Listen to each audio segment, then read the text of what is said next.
Secondary emotion, identifying the trigger. Anger is a response. Anger is a response to a primary emotion. That is the secret. Number one, identifying your anger triggers. Once again, that is secret number one to managing your anger within 30 days, identifying your anger triggers. There are numerous and various reasons for anger. It could be disrespect, you can feel threatened, you can feel hurt, you could have disappointment, frustration, feeling threatened. You can feel threatened physically.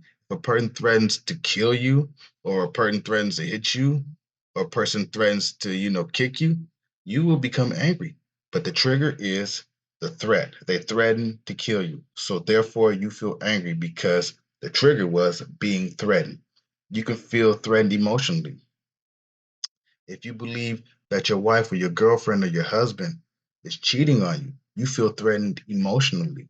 So the trigger for that is the fear of your wife or your girlfriend or your boyfriend cheating on you, being alone. That would be the trigger. That's the emotional trigger. Monetarily, if you feel that someone is trying to get you fired from a job and you have kids and a family to take care of, you could feel threatened monetarily because if you lose your job, you might not have any money to take care of them. So the trigger would be feeling threatened monetarily. Losing your job is the trigger or the threat of losing your job. Emotional. We already went over emotional triggers, but here's some more. Emotional pain due to rejection. You ask a girl to go on a date, she doesn't want to go with you, you get upset. You ask your child to clean their room, they reject you, you get upset. That's the trigger. The rejection from cleaning the room is a trigger. You have an insecurity, that can be a trigger, or mistreatment or injury. That could be another trigger. Expectation gap, Nate Ware. We are unhappy when our expectation of reality exceeds our experience of reality. I'm going to say that again. We are unhappy when our expectation of reality exceeds our experience of reality. That is Nate Ware. So, imagination gap.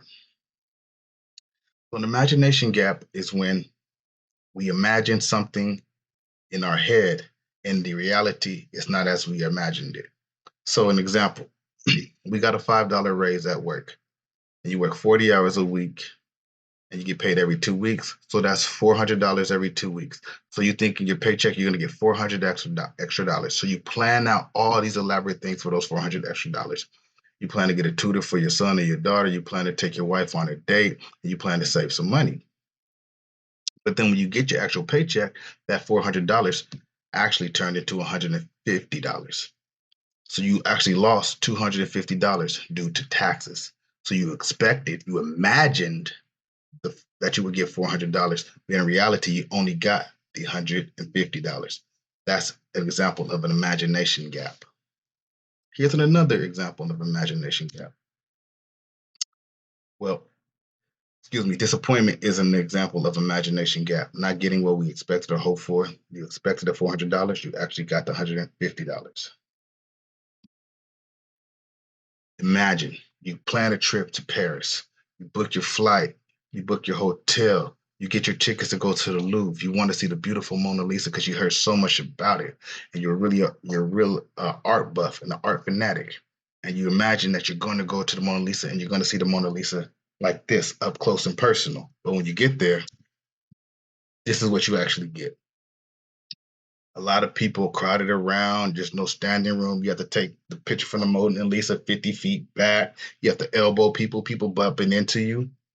That could cause you to be upset and disappointed because what you imagined you would see and what you actually saw are two different things. Interpersonal gap, when we compare our experiences to those around us. Not necessarily experiences also, but our possessions. This could be your car. It's a nice car. It's a 2023 Ford Mustang. It's a brand new, beautiful car.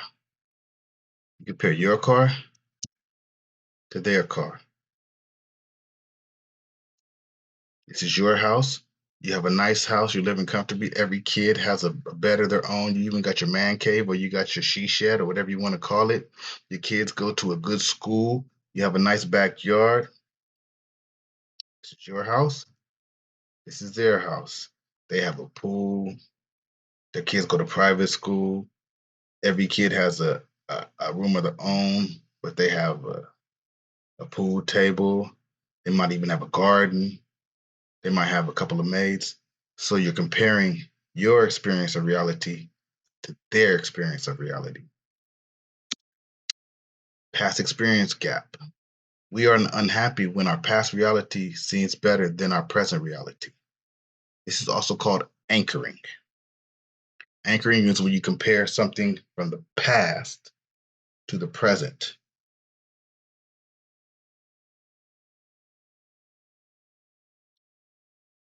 So reminiscing on the past.